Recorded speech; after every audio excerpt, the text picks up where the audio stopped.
हमारे सहयोगी इस वक्त बात कर रहे हैं राजस्थान की हार पर कांग्रेस के वरिष्ठ नेताओं का क्या कहना है, जरा सुनते हैं। राजस्थान में मुख्यमंत्री के पूर्व ओएसडी के साथ मैंने 6 महीने पहले राजस्थान में रहे कैबिनेट मंत्री बीडी कल्ला जी के लिए कहा, मुख्यमंत्री जी को, क्योंकि मैं वहां से खुद भी प्रयासरत था। तो मैंने उन्हें कहा कि ये मंत्री जी लगभग 20,000 ज्यादा वोटों से चुनाव हारेंगे और आप परिणाम दीजिए कल वही। नहीं, मैं उस बात पे आता हूं। मैं एक एक स्टेप, लोकेश जी, एक एक स्टेप आपके आप पे भी आऊंगा।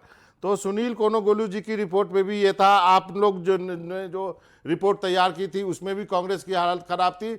उसके बाद राहुल गांधी ने एक बयान आता है कि कांग्रेस की स्थिति राजस्थान में अच्छी नहीं है। क्या ये बात तय है? क्या उनका जो बयान था वो इन्हीं सब रिपोर्टों के आधार पे था? देखिए, वो वहां जिस जगह है तमाम तरह की रिपोर्ट्स, और पूरे राजस्थान ही नहीं, जहां जहां कांग्रेस है हर जगह मॉनिटरिंग की जाती है कि कहाँ किस तरह की स्थितियां बन रही हैं। तो जाहिर सी बात है कि उनके पास भी ये सभी जानकारियां होंगी। आपको एक और बात याद दिलाना चाहता हूं कि जब सीईसी में टिकटों के ऊपर चर्चा होती थी तो उनके भी यही बयान और उनका भी यही रिएक्शन आता था कि ये वही पुराने घिसे पिटे चेहरे और नाम क्यों आ जाते हैं बार बार, क्या नए लोग नहीं है हमारे पास? नहीं, आपने सही कहा। क्या ये बात सच है कि जब यहाँ पे टिकट के लिए जब चर्चा हो रही थी तो राहुल गांधी ने ये कहते हुए कि ये सिंगल नाम क्यों आप लाए हैं, वापस जाइए, क्या उन्होंने वापस कर दिया था? देखिए, वहां अंदर सीईसी में क्या हुआ इसके बारे में तो मैं एग्जैक्ट नहीं बता सकता, लेकिन बाहर जो जानकारी आई थी वो यही थी कि राहुल गांधी जी ने इस बात पे नाराज जाहिर की यही लोग हैं क्या, ये बार बार सिंगल नाम क्यों लेके आते हैं, दो तीन ऑप्शंस भी तो होने चाहिए साथ में कि ये भी व्यक्ति हो सकता है वहां से कैंडिडेट। तो चलिए जब सिंगल नाम आए तो जो हमारी जानकारी आई उसमें यही मिला कि उन्होंने नाराजगी जाहिर की थी। चलिए लोकेश जी, ये तो हो गई बात। अब मैं अब आप आपसे पूछना चाहता हूं, आपकी अपनी राजनीतिक महत्वाकांक्षा थी, आपने चीफ मिनिस्टर को कहा था, आपको टिकट नहीं दिया गया, इसलिए आप ये आज मीडिया से ये बातें कह रहे हैं।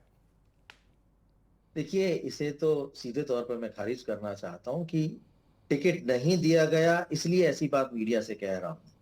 कल तक मैं एक जिम्मेदारी से बंधा हुआ था और मुझे जो बात जिस जगह पे कहनी चाहिए थी, क्योंकि मेरे इमीडिएट बॉस जो थे उनको मैंने ये सारी जानकारियां दे दी थी, उसके बावजूद अगर उनपे कोई सुधारात्मक कदम नहीं उठाए गए तो उसमें मेरी गलती नहीं है।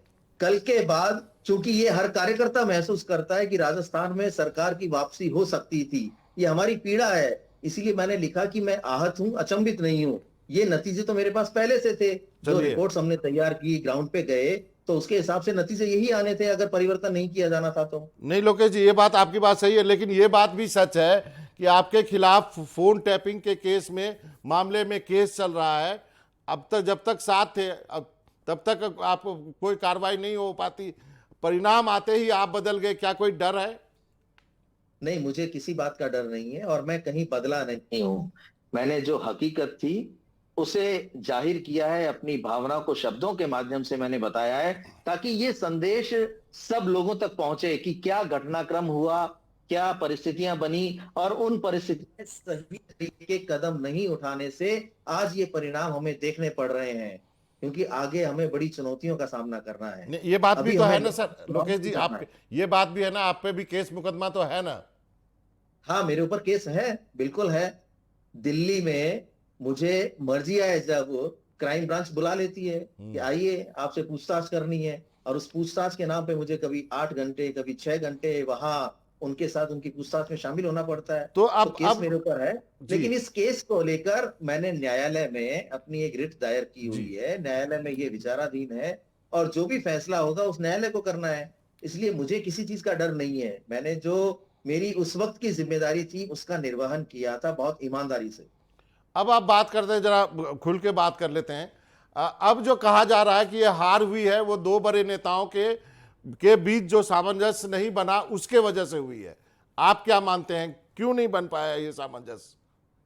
देखिए, सामंजस्य तो अब क्या क्या घटनाक्रम हुए ये पूरे प्रदेश को पता है, देश भर को पता है, लेकिन जो हमारी रिपोर्ट्स थी, हमारे फीडबैक थे, उसमें तो मैंने यही कहा कि टिकट बदले जाने चाहिए। हालांकि ये बात सही है कि ये सामंजस्य रहता तो ज्यादा मजबूती के साथ और चुनाव लड़ा जाता, और कार्यकर्ता जो हमारा ग्राउंड लेवल पे काम कर रहा है, अगर उस तक ये मैसेज होता कि ये एकजुट होकर चुनाव लड़ रहे हैं तो निश्चित तौर पर परिणाम आज दूसरे होते। किसकी गलती थी? अब इस बारे में तो मैं कैसे टिप्पणी कर पाऊंगा कि किसने गलती की, क्या गलती की, लेकिन हाँ ये जरूर मान रहा हूं कि एक साथ होकर मजबूती के साथ चुनाव लड़ते और पहले से ये सारी चीजें क्लियर हो जानी चाहिए थी। क्या अब जो मुख्यमंत्री थे वो जो है और सचिन पायलट, क्या स्थिति ऐसी है कि मंच तक शेयर करने से कतराते रहे, क्या स्थिति यहाँ तक है कांग्रेस में? नहीं, मंच तो शेयर किए गए, हाँ, मंच पे तो लेकिन वो दिल से नहीं किए ना, दिल से नहीं किए। जब कैंपेन जब हमारा शुरू हुआ तो एकजुट होकर ही चुनाव लड़ा गया, एक ही मंच पे बात की वो तो गई। राहुल गांधी ने जबरदस्ती कराया लोकेश जी।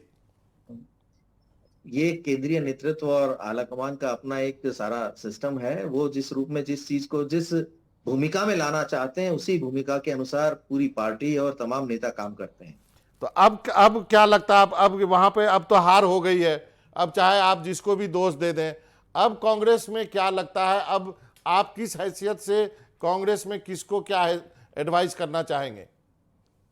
देखिए, मैं तो अब कांग्रेस का एक सिर्फ कार्यकर्ता रह गया हूं और कार्यकर्ता की हैसियत से मैं ये बताना चाहता हूं कि अब बदलाव की आवश्यकता है।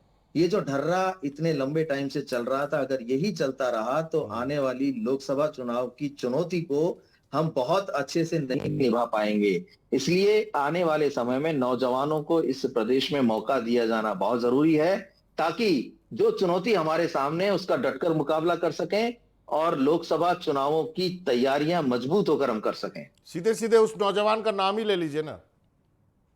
कि मैंने तो नौजवानों की बात की है और बिल्कुल जाहिर सी बात है कि सचिन पायलट नौजवान हैं और प्रदेश भर में नौजवान उनके साथ कनेक्ट करते हैं, वो चाहते हैं कि उनको आगे लाया जाए, वो बड़ी उनकी सबकी मंशा रही है। लेकिन गहलोत साहब के तो दिल में राजस्थान बसता है, उन्होंने तो कहा कि मेरे दिल में राजस्थान है।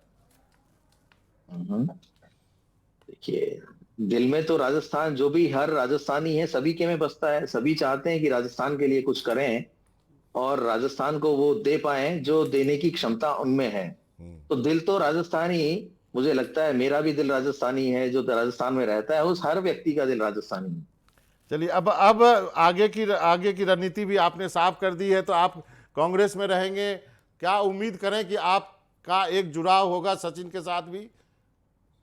मैं कांग्रेस में ही हूं, कांग्रेस छोड़ के कहीं नहीं जा रहा हूं। मुझे जो भी जिम्मेदारी दी जाएगी केंद्रीय नेतृत्व की तरफ से, आला कमान की तरफ से, प्रदेश नेतृत्व की तरफ से, मैं उसे बखूबी निभाऊंगा, ईमानदारी से निभाऊंगा। अगर सचिन पायलट जी यहाँ किसी भूमिका में आते हैं तो उनके साथ भी काम करूंगा, मुझे कहीं कोई गुरेज नहीं है। पिछली बार गहलोत साहब से कब बातचीत हुई आप? पिछली बार नहीं, बातचीत तो हमारी होती रही है। बीजेपी तो नहीं जाएंगे कम से कम?